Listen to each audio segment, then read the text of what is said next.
अशोक चौधरी जी अभी तक दाने पुन पे चल रहे हैं। जब भी उनका आना हुआ है बैक डोर से आए हैं। कभी चुनाव लड़ के जनता से चुना करके जनता के बीच में जाइए और उनके बीच से चुना के आइए, तब ये बोलते तो आपको लगता। कान का बीख बड़ी खराब होता है, और जो कान के बीख सुन करके काम किया ना वो कहीं का नहीं रहा है। तो नीतीश कुमार कान के कच्चे हैं, आप ये कान के कच्चे हैं, वो दिख गया। अभी कैसे कह दिए? पहले तो कह रहे थे कि हम कुछ बोलबे नहीं किए, अभी एक्सेप्ट कर लिए कि भाई हाँ हम कहे थे कि विलय कर लो। क्या है विलय कर लो? क्या विलय शब्द हमारे पार्टी के लिए पाप है। हम लोग विलय शब्द नहीं सुनना चाहते हैं। हो सकता है कि हमारा थर्ड फ्रंट भी हो जाए, तीसरा फ्रंट। क्यों नहीं? बहन जी को नहीं बुलाया तो ऐसा भी हो सकता है कि बहन जी आप वैसे मिलकर के थर्ड फ्रंट बना लें। अब देखिए ना, आने वाला समय आपको बता देगा। 19 तारीख को हमारा राष्ट्रीय कार्यकारिणी की बैठक है, उस बैठक के बाद ही आपको सब क्लियर हो जाएगा। 19 तारीख को बैठक में सब तय हो जाएगा, एकदम सब तय हो जाएगा कि करना क्या है आगे। जो चर्चा चल रहा है कि राज्यपाल बनाए जा रहे हैं मांझी जी, बेटा को गया का सीट मिल रहा है, इसमें कोई सत्यता है? इस पर क्या कहिएगा? जीतन राम मांझी के बेटे संतोष कुमार सुमन, जो कि नीतीश कैबिनेट में मंत्री थे, उन्होंने अपने मंत्री पद से इस्तीफा दे दिया। मामला ये था कि संतोष कुमार सुमन एक राष्ट्रीय अध्यक्ष भी हैं हिंदुस्तानी अवाम मोर्चा के। इन पर नीतीश कुमार के द्वारा दबाव बनाया जा रहा था कि अपने पार्टी का विलय कर दीजिए। इसके बाद से नाराज हो गए और अपना रास्ता अलग कर लिया। इस बात का पुष्टि खुद मुख्यमंत्री ने आज किया है। मुख्यमंत्री ने कहा है कि हम बोले थे कि आप या तो मेरे साथ आ जाइए, पार्टी का विलय कर लीजिए, या फिर अपना रास्ता अलग कर लीजिए। लेकिन उन्हीं के कैबिनेट में एक और मंत्री हैं, अशोक चौधरी। उन्होंने कहा कि मुख्यमंत्री नीतीश कुमार के देन था कि जीतन राम मांझी मुख्यमंत्री बने। उनकी कोई हैसियत नहीं थी, उनका कोई राजनीतिक समर्थन नहीं था। इस पर वो बात करेंगे हमारे साथ हिंदुस्तानी अवाम मोर्चा के प्रवक्ता हैं गीता पासवान जी।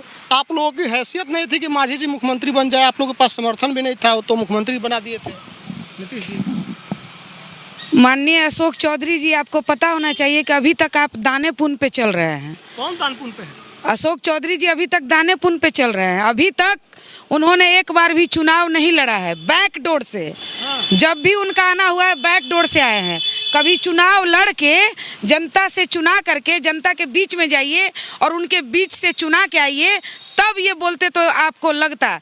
माननीय जीतन राम मांझी जी 8 बार जनता के बीच से चुना के आए हैं, विधायक हैं। तब जाके परिस्थितियों के अनुसार जो विकल्प बना मुख्यमंत्री जी के पास, तब वो जाकर के जीतन राम मांझी जी को मुख्यमंत्री बनाए। वो इसलिए बनाए कि जो हम कहेंगे वही करेगा। जीतन राम मांझी जी कुछ दिन तक अपने मुख्यमंत्री काल में जो कहते थे वो किए भी, लेकिन ये जनता के बीच से आए थे चुना के। जनता के बीच से जो चुना के आते हैं उनके ऊपर जनता का प्रेशर होता है कि हम जनता के लिए क्या कर रहे हैं। उनको लगा कि हम अपने समाज के लिए, हमसे जो आस्था रखता है, हमारे विचार से जो मेल खाता है, जो जनता हमको चुन के यहाँ भेजा है, उसके लिए अगर हम कुछ नहीं किए तो आगे हम उसके बीच किस मुंह से जाएंगे। इसलिए तब वो मुख्यमंत्री के रूप में अपने जात जमात गरीब गुरबा के लिए आवाज़ उठाना शुरू किए, गरीबों के कल्याण करने का काम करना शुरू कर दिए। तो नीतीश कुमार जी के पेट में दर्द हो गया तो उनको वो हटा दिए। तो आप समझिए, यानी कि जब मुख्यमंत्री बनाया गया मांझी जी को, तो नीतीश कुमार अपने इशारे पे इनसे काम करना चाहते थे ना? बिल्कुल।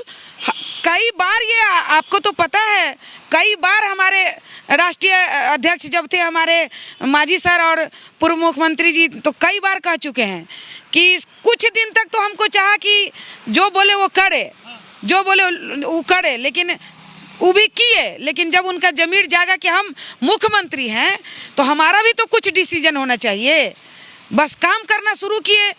काम करने में आपको बता देते हैं कि गरीबों का कल्याण, छात्राओं को पहली से लेके 12वीं नहीं, ग्रेजुएशन तक की पढ़ाई फ्री करने की बात किए थे माननीय मुख्यमंत्री श्री जीतन राम मांझी जी। यही सब पेट में दर्द होने लगा उनको, नीतीश कुमार जी को, कि अरे ये तो हमसे भी बढ़ के काम कर रहा है, ये तो गरीब का गुड़बा का बड़का हितैषी बन जाएगा तो हमको कौन पूछेगा, मसीहा बन जाएगा तो हमको कौन पूछेगा। डर हो गया तो करे लगे नौटंकी।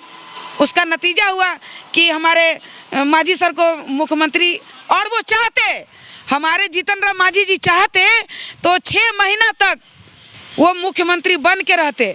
लेकिन हम लोग नैतिकता की बात करते हैं, संवैधानिक बात करते हैं, संविधान को मानने वाले हैं। जो उचित होता है, जो सही होता है, उसको करने का काम करते हैं। और मांझी जी ने भी उस समय एकदम इस्तीफा दे दिया, तुरंत शान से दिए इस्तीफा। अभी नीतीश कुमार आप लोगों को जासूस बता रहे थे, बोल रहे थे कि इधर का बात जाकर के उधर कर रहे थे, इसीलिए हमने बोला कि आप चले जाइए, नहीं तो अपने पार्टी को हमारे में विलय कर दीजिए। जासूस का काम कौन क्या कर रहा है, उनको हमको तो लगता है कि माननीय मुख्यमंत्री जी नीतीश कुमार में कोई कमी नहीं है, उनका सम्मान करते हैं, बहुत अच्छे मुख्यमंत्री हैं। लेकिन उनके अगल बगल के जो चंगू मंगू सब है ना, जितना भी लोग हैं, उनको गलत गलत पढ़ा लिखा करके झूठ झूठ के बोल देते हैं कि मांझी जी इधर, मांझी जी उधर।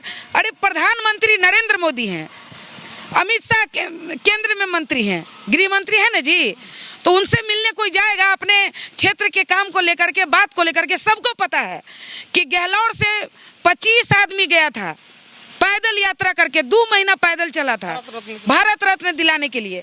उसी के संदर्भ में 25 लोग मिला, डेलीकेट का पूरा फोटो वायरल था, न्यूज वायरल था। आप कैसे कह दिए कि अकेले मिलने चले गए? दशरथ मांझी का बेटा तो ज्वाइन कर लिया जेडीयू। आपके साथ माननीय हमारे राष्ट्रीय अध्यक्ष थे संतोष कुमार सुमन, जीतन राम मांझी जी थे। आपको फेत नहीं हुआ अपने लोगों पर? आप दूसरों की बात सुनने लगे। कान का बीख बड़ी खराब होता है, और जो कान के बीख सुन करके काम किया ना, वो कहीं का नहीं रहा है। नीतीश कुमार कान के कच्चे हैं, आप ये कान के कच्चे हैं, वो दिख गया। अभी कैसे कह दिए? पहले तो कह रहे थे कि हम कुछ बोलबे नहीं किए, अभी एक्सेप्ट कर लिए कि भाई हाँ हम कहे थे कि विलय कर लो। क्या है विलय कर लो? क्या विलय शब्द हमारे पार्टी के लिए पाप है? हम लोग विलय शब्द नहीं सुनना चाहते हैं, विलय शब्द हमारे लिए पाप है। हम लोग, हमारे जीतन राम मांझी जी और संतोष भैया जो सोच रखे हैं गरीबों के कल्याण के लिए, उसको आखिरी दम तक करेंगे और करके रहेंगे। मुख्यमंत्री तो बोल रहे हैं कि उनको कोई जानता नहीं था, हम ही ने सब कुछ बनाया, पहचान दिलाया, सब हम ही किए। जब तक आप हमारा इंटरव्यू कर रहे हैं, हमको बोलने ही नहीं आता, तो आप मेरे पास आते? नहीं आते। आप समझिए, मांझी जी में क्षमता था, मांझी जी के इतना साफ सुथरा कोई अभी तक विधायक नहीं था उनके नजर में जिसको वो मुख्यमंत्री बनाते। वो बनाए, उस काबिल थे वो। माननीय जीतन राम मांझी में वो काबिलियत थी, तभी वो मुख्यमंत्री बने, और कोई बात नहीं है। जो मंत्री बने हैं अनुसूचित जाति जनजाति समाज कल्याण का, वो बोल रहे हैं कि मांझी जी और उनके बेटे जो है गिद्धड़ है और सेल का खाल पहन के अपने आप को बढ़िया दिखाने का काम कर रहे हैं। ये लोगों ने मुसहर समाज के लिए आज तक कुछ नहीं किया। पहले तो हम रत्नेश सदा जी को बहुत बहुत बधाई देते हैं कि आप गरीबों के कल्याण का विभाग लिए हैं, SC/ST कल्याण का विभाग लिए हैं, आपको बहुत बहुत बधाई। जो काम हमारे संतोष भैया अभी तक छोड़ दिए थे, नहीं कर पाए थे, आशा है कि आप उसको करेंगे और जनता का कल्याण करेंगे। दूसरी बात कि शेर का खाल कौन पहना है और कौन गिद्दर के खाल में शेर है और शेर के खाल में कौन गिद्दर है, आने वाला समय सब देख रहा है और जवाब मिल जाएगा बढ़िया से। कब जा रहे हैं आप लोग बीजेपी में? बीजेपी में हम लोग क्यों जाएंगे?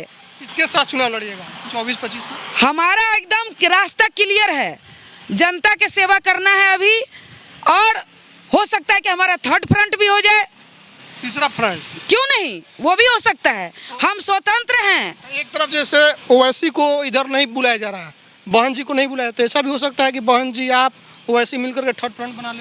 अब देखिए ना, आने वाला समय आपको बता देगा। 19 तारीख को हमारा राष्ट्रीय कार्यकारिणी की बैठक है, उस बैठक के बाद ही आपको सब क्लियर हो जाएगा। 19 तारीख को बैठक में सब तय हो जाएगा, एकदम सब तय हो जाएगा कि करना क्या है आगे। जो चर्चा चल रहा है कि राज्यपाल बनाए जा रहे हैं मांझी जी, बेटा को गया का सीट मिल रहा है, इसमें कोई सत्यता है? इस पर क्या कहिएगा? देखिए, ये आपकी बात है, आधिकारिक ऐसी कोई सूचना हमको नहीं है। चर्चाएं हैं लोगों के बीच, चर्चाएं हैं, चर्चाएं होते रहती है, चर्चाओं का क्या है, कोई बात नहीं। चलिए, तो हमारे साथ गीता पासवान थी। इन्होंने साफ तौर पे कहा कि जो काबिल था उसको बनाया गया। ऐसा नहीं है कि अगर हमको बोलने नहीं आएगा तो आप मेरा इंटरव्यू लेने आएंगे।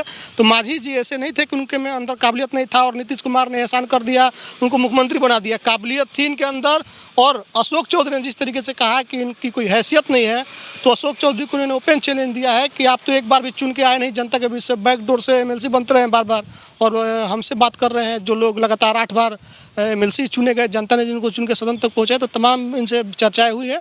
और क्या बीजेपी के साथ जाएंगी या फिर थर्ड फ्रंट की इन्होंने बात कर दी है, तीसरा मोर्चा भी बन सकता है देश के अंदर में, क्योंकि दूसरा मोर्चा नीतीश कुमार बनाने की प्रयास कर रहे हैं और तीसरा मोर्चा के ये लोग जो बना सकते हैं 12 तारीख की बैठक के बाद, 19 तारीख की बैठक के बाद ये सारी चीज़ें स्पष्ट हो जाएंगी। बाकी जो लोग वीडियो देख रहे हैं शेयर कीजिएगा, यूट्यूब देखते हैं चैनल को सब्सक्राइब कर दीजिएगा। धन्यवाद।